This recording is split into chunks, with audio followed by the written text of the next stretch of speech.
வணக்கம். உங்களை தேடி உங்கள் ஊரில் இருக்கிற நிகழ்ச்சியில் இந்த நேற்றும் இன்றும் வந்து ஸ்ரீவைகுண்டம் மாவட்டத்தில் மாவட்ட பங்கேற்று அதில் வந்து பொதுமக்கள் முக்கியமான கோரிக்கையை வந்து நேற்று அதாவது ஸ்ரீவைகுண்டம் டவுனுக்குள்ளே வந்து பஸ் ஸ்டாண்டுக்குள்ளே வந்துட்டு பஸ் வந்துட்டு போகிறதில்ல, நேரடியாக திருச்செந்தூர்லேருந்து நேராக திருநெல்வேலி போகக்கூடிய அந்த ரோட்லேயே போயிடுது. அதனால் மக்கள் ரொம்ப சிரமப்படுறாங்கன்னு சொல்லிட்டு தொடர்ந்து கோரிக்கைகள் கொடுத்துருந்தாங்க. அதில் நேற்றைக்கும் கொடுத்தாங்க. இதனால் மக்களும் வந்து நிறைய தடவை வந்து போராட்டம் பண்ணியிருக்காங்க. இதெல்லாம் போலீஸ் வந்ததுனால நேற்று வந்து இந்த மாதிரி ஸ்ரீவைகுண்டம் டவுனுக்குள்ளே வராமல் போகக்கூடிய சில பஸ்ஸெல்லாம் வந்து தடுத்து அவங்களுக்கு தான் வந்து அபராதம் வச்சுருக்கோம்.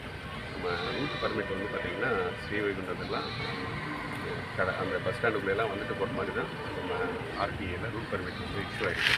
இந்த ரூட் பர்மிட்டை வயலேட் பண்ணக்கூடிய எந்த பஸ் ஆப்ரேட்டர் இருக்கும் அதுக்கான அபராதத்தை எடுக்க வேண்டியிருக்கும். அது வந்து ஆக்சுவலாக பொதுமக்களுடைய நன்மைக்காக வேண்டி தான் பஸ் எல்லாம் இயக்குறோம்.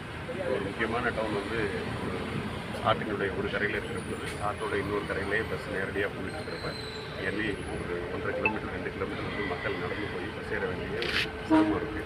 அது புரிஞ்சுக்க எல்லா பஸ் ஆப்ரேட்டர்ஸ் வந்து டிரைவர்ஸு கண்டக்டர்ஸ் எல்லாருமே வந்து என்ன பர்மிட் கொடுத்துருக்கோமோ அந்த லைனில் பண்ணணும்.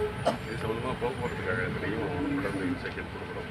போக்குவரத்து கழக அலுவலர்களையும் தொடர்பாக கூப்பிட்டு ஒரு கரெக்டான ஒரு வழிகாட்டுதலை கொடுத்துட்டோம்னா இது முழுமையாக செயல்படுறோம்.